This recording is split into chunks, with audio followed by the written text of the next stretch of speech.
Audio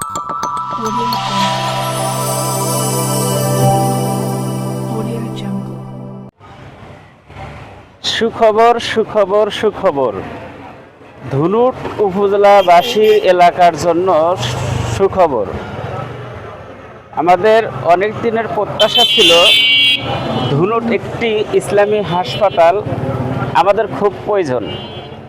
সেই সুবাদে আমাদের ধুনুট উপজেলায় বাজার বাস স্ট্যান্ডের 200 গজ পশ্চিম দিকে সুন্দর একটি ইসলামী হাসপাতাল স্থাপন হয়েছে। সেই হাসপাতালের আজ শুভ উদ্বোধন উপলক্ষে রোগীদের জন্য বিশেষ ছাড় দেওয়া হয়েছে। এইখানে সার্জারি ডাক্তার, মেডিসিন ডাক্তার এবং অন্যান্য ডাক্তারগণ বসবে। আজকে রোগীদের বিশেষ ছাড় উপলক্ষে আজকে 100 টাকা ফ্রি নেওয়া হবে এবং 50% পরীক্ষা নিরীক্ষার ছাড় দেওয়া হবে। তো আপনারা সহজে কিভাবে আসবেন আমি সেই লোকেশনটা বলবো, যে ধুনুট বাজার বাস স্ট্যান্ড পশ্চিম পাশেই এই হাসপাতাল অবস্থিত। একদম রাস্তার সাথেই লাগানো, আপনারা দেখতেই পাচ্ছেন। আজকে সেই শুভ উদ্বোধন উপলক্ষে এইখানে অনেক মেহমানবৃন্দ এসেছেন, তারা কথা বলবেন।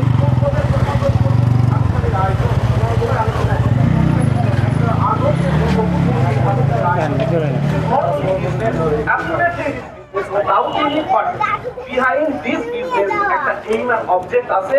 আমরা শরিয়ার সেই আকাঙ্ক্ষা হিফজুন নাফস, নফসের হেফাজত এবং তার যতটুকু সম্ভব ইসলামপন্থী দৃষ্টিভঙ্গির আলোকে আমরা সেটি বাস্তবায়ন করার চেষ্টা করব ইনশাআল্লাহ।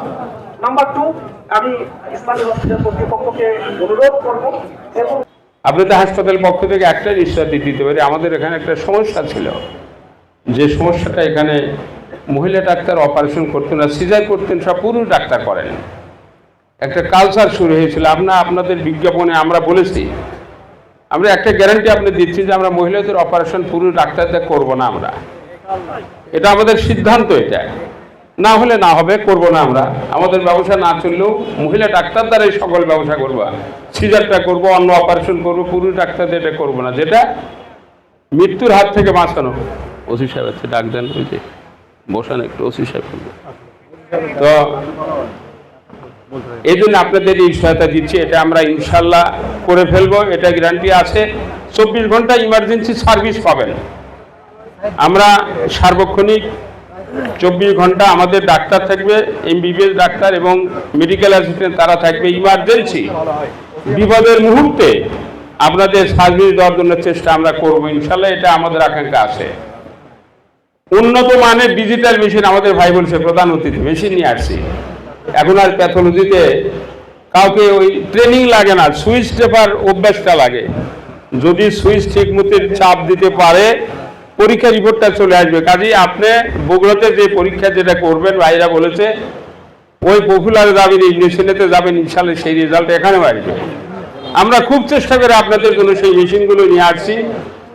যতগুলো মেশিন নিয়ে আসি সবই ডিজিটাল মেশিন, ডিজিটাল পদ্ধতিতে সব পরীক্ষাই হবে। আর যেটা আনতে পারিনি, অনেক টাকা দরকার, যেদিন ওই টাকা হবে সেদিন সেটাও নিয়ে আসবো, কিন্তু অল্প টাকায় কোনো মেশিন নিয়ে এসে কাউকে প্রতারিত করব না। আমি শেষে আপনাদের এই কষ্ট করার জন্য, মেহমানদের কষ্ট করার জন্য শেষে একটা দাবি করব। আমাদের সিরাজগঞ্জের জেলা আমির শামির ভাই, উনি অনেক ডাক্তারের আবার ওস্তাদ, বহু ডাক্তারের ওস্তাদ। আমাদের 2-1 ভালো ডাক্তার, ওনার মেয়ে আবার ডাক্তার। কাজে ওনাদের কাছে আমার আবেদন, 2 জন আমির আছেন এখানে, সিরাজগঞ্জের 1 জন আমির আছেন, বগুড়ার 1 জন আমির আছেন, তাদের সৌজন্যে। আর বগুড়ার আমির সাহেবের তো ওনার বেটাও ডাক্তার, বেটার বেগমও ডাক্তার, আবার ধুনুটের জামাই শ্রেণী আমাদের মেয়ে দিয়েছে আমাদের এলাকায়। এই জন্য আমাদের দাবি কয়টা, 2 রকমের দাবি আছে। কি বলেন? ভালো ডাক্তার কিভাবে আমরা বগুড়াতে যারা ভালো ভালো ডাক্তার থাকে আর সিরাজগঞ্জে অনেক ভালো ডাক্তার আছে। দুইজন আমিরকে বলবো যে আমরা অন্তত একটা দৃষ্টান্তমূলক ভালো ডাক্তার আমরা এখানে নিব, যাতে ধুনুটের মানুষকে আর কোথাও দৌড়াদৌড়ি করতে না লাগে। কি বলেন, এই দাবি আছে তো আমাদের? সবাইকে ধন্যবাদ দিয়ে আজকের এই কষ্ট করার জন্য আমি আমার সমাপনী বক্তব্য এখনই শেষ করছি। বক্তৃতার শেষে মোনাজাত হবে, মোনাজাতের পরে আমাদের একটু ফিতে কাটবেন মেহমান, শুধু ফিতে কাটার কাছে আপনারা যাবেন না, আপনি একটু এখানেই বসে থাকবেন।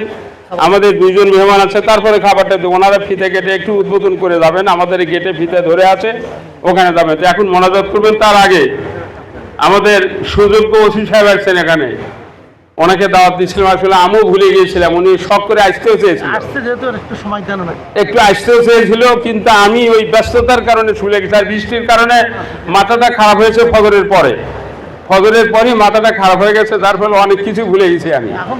যার ফলে যে এখন আল্লাহর রহমতের কারণে আপনাদের কষ্ট হলেও অন্তত এতগুলো মানুষ একসাথে দেখা করতে পারলাম, একসাথে হতে পারলাম, অন্তরের একটা আবেগ না কথা বলতে পারলাম, এটা আল্লাহর শুকরিয়া। কি বলেন? আলহামদুলিল্লাহ। আমি আমার কথা শেষ করছি। আসসালামু আলাইকুম।